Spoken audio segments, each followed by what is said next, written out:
قالوا بلى قد جاءنا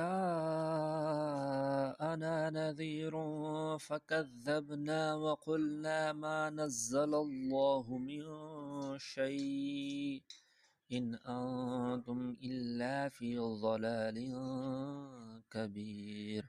وقالوا لو كنا نسمع أو نعقل ما كنا في أصحاب السعير فاعترفوا بذنبهم فسحقا لأصحاب السعير.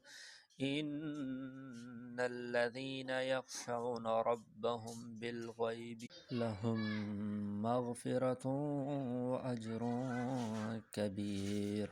وأسروا قولكم أو اجهروا به إنه عليم بذات الصدور.